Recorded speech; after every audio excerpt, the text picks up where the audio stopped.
What is going on, folks? I'm Des with DesFit, and this is the Apple Watch Series 4. So I've been testing it over the last couple months, using it for running, cycling, weight training, swimming, and some other gym-based activities. And this sort of testing does take a bit of time and effort, so if this video does help you out at all, don't be shy about hitting that like button down below. It's a small little thing that you can do that helps the channel out a lot, and I appreciate it. So let's get into this review, shall we? So the Apple Watch Series 4 is the most significant update to the Apple Watch in 3 generations, bringing just a slightly larger case size but a significantly bigger display than the Series 3. And it's not like the Series 3 display was bad by any means, but it can't hold a candle to the new display that's basically a bezel-less design that goes all the way to the edge. And what's cool is that even though the case size is slightly larger, they actually still made it compatible with all the old straps from previous generations, so good job, Apple. And then taking advantage of that larger display is probably one of my favorite things about the Series 4, and that's the infograph watch face, which provides tons of complications that you can utilize to display everything from weather, different time zones, air quality, a shortcut to timers, and tons more. And I actually find myself not even going into the app grid or list a lot of the time, as I can access most of the things from the watch face itself, like even starting a workout, so that's pretty cool. It ties in incredibly well, extending the functionality of your iPhone, and there are just a metric buttload of apps to choose from, and they aren't just gimmicky, they actually are pretty useful. And as I mentioned in the first impressions video, I'm definitely getting better than what Apple claims is just all-day battery life. I'm getting about 2 days of battery life, even while using GPS about an hour or 2 per day. And this still isn't wonderful by any means, but it's not terrible either. For the daily stuff, the Apple Watch provides all the daily tracking features like calories, steps, floors climbed, as well as standing hours, which is pretty cool. And for the most part, I think all of these are pretty realistic in the data that it collects.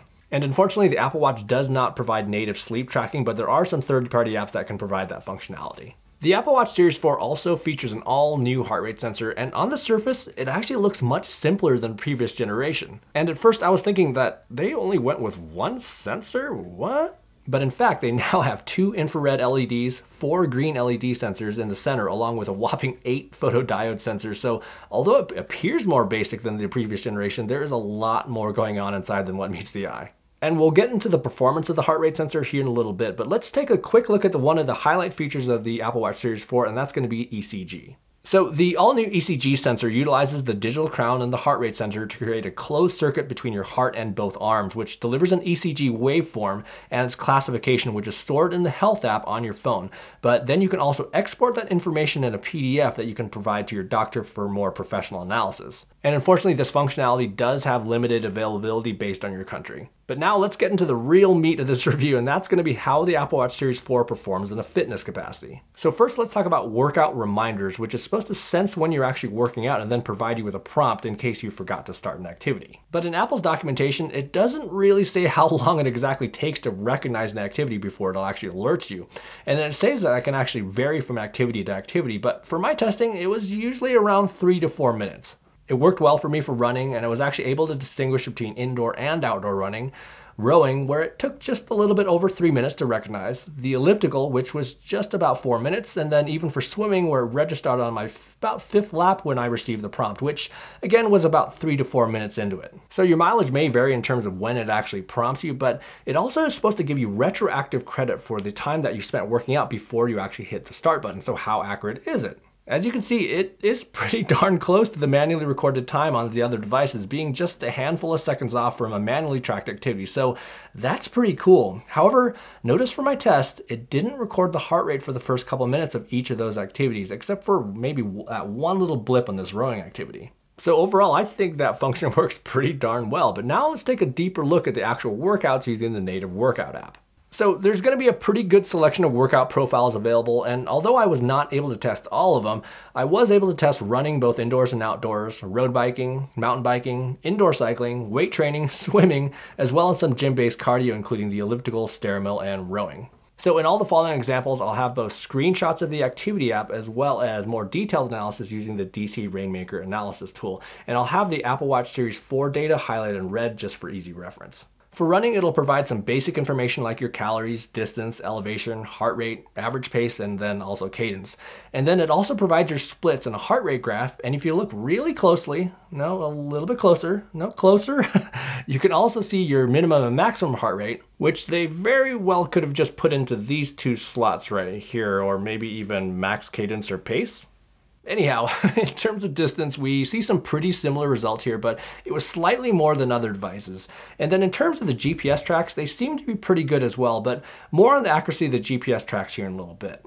However, heart rate was pretty good here, being pretty close to both a chest and arm heart rate monitor, with it being a little bit high here, but overall it followed along very well, but there was a slight gap in heart rate for about the first minute.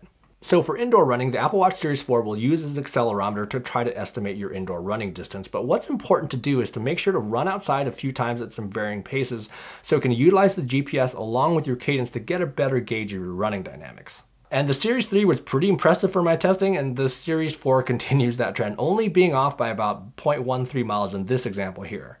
Again, heart rate was pretty good for most of the run, but there was a slightly high reading for about a minute or two, and then a little bit of wonkiness at the beginning.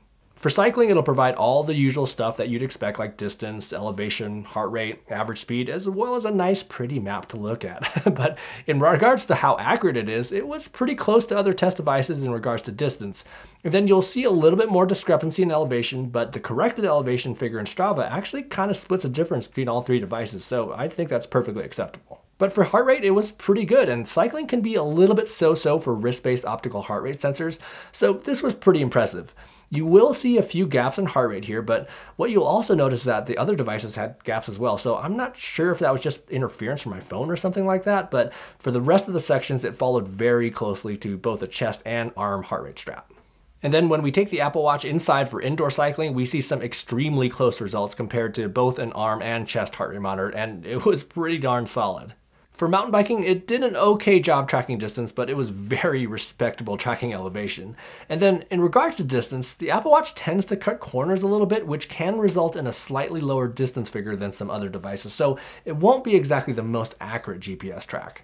Mountain biking is a pretty hard test for almost all wrist-based heart rate sensors because of the constant vibrations and jostling that can happen on rougher mountain bike trails.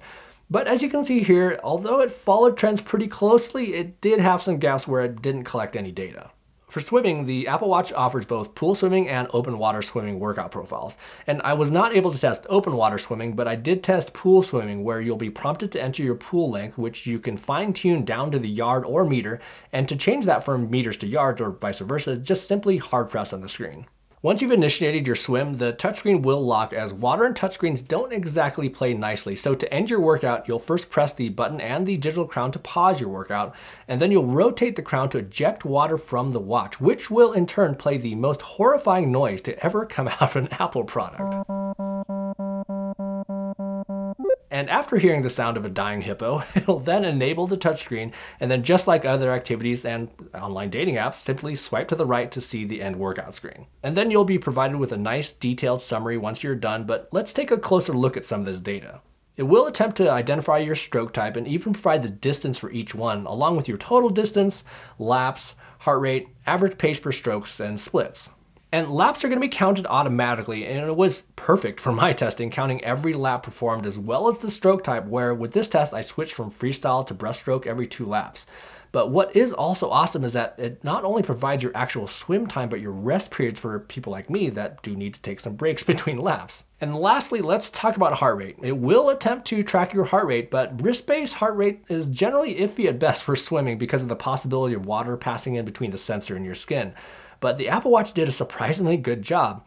Although it does not align perfectly with the chest heart rate strap, it does follow the trends pretty well. So I have to say that it provides a pretty good swimming experience and probably enough data for most people, but usable heart rate.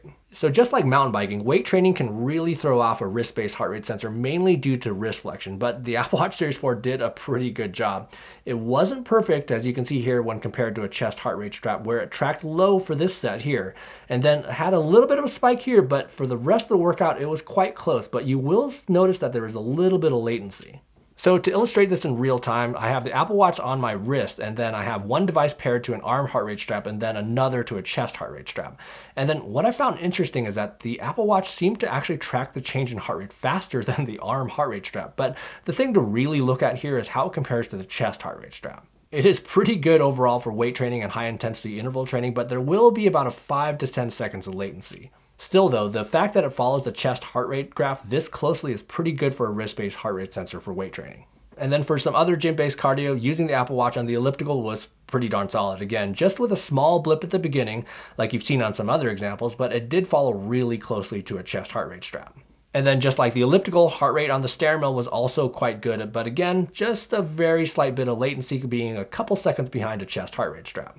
So in terms of performance as an actual fitness device, it does a great job, but the most disappointing thing about the Apple Watch is still going to be the software experience, unfortunately. I actually like the native workout app for the most part, but there's still some usability issues that I mentioned last year. The first of which is the fact that when you go to start a workout, it just kind of automatically starts after a rather brief 3-second countdown, and that's fine for indoor workouts, but for outdoor workouts that utilize GPS, this can be a little bit troubling because you don't really know if you've acquired a GPS signal or not. And then when you go to complete a workout, it provides a nice workout summary screen. But if you scroll down and then press done, that's it. That summary screen is gone from your watch at this point. There's no way to view this data on the watch itself anymore, and you'll only be able to view it on your phone. And then what is strange is that you can see it as a line item in your activity screen, but you can't click on that line item to view the workout details again. And this is just not how a fitness device should work. And then another thing is that although it does come with a fairly comprehensive list of the most common activities, there are more, but you won't see that list until you complete at least 1 minute of an activity using the other workout profile, and then you'll actually have the option to choose a workout name. I'm sorry, but this is just still incredibly strange. This is different than how every other fitness device works, where you actually choose your other workout profile first, then you actually start the workout. And I know Apple likes to do things their own way and everything like that, but this is just kind of weird. All right, so rant over. So what's the verdict? Well, the Apple Watch isn't exactly the first name when you think about a fitness device. It's definitely more well known for being a smartwatch, and it is indeed a great smartwatch. There are still some issues that I just mentioned, but if you notice, all of those are software related issues that could be updated at any point and would also apply to the Series 3 and before. The GPS performance is good. It's not great, but it's good and will work for pretty much everyone. The battery life is still a weaker point for sure, but they did extend it slightly, and unless you're going to be using it as a standalone device all the time, you should be able to get about 2 days out of it. But the heart rate sensor though, oh boy, that heart rate sensor. I will go on a limb and say that it is the best wrist-based optical heart rate sensor that I've ever tested. Apple did some magic with the heart rate sensor in the Series 4, and it was impressive in pretty much every test that I threw at it. So at the end of the day, Apple did a great job with the Series 4. It's definitely a significant upgrade, and I definitely wear it a good amount of the time. Anyhow, thanks so much for checking out this review, and if this video did help you out at all, you can either hit, smash, or even just gently depress that like button down below, but also make sure to subscribe for plenty of fitness and sports technology reviews that are coming soon. And in the meantime, you know what I'm probably gonna say. Have fun with your fitness, and we will see you in the next video.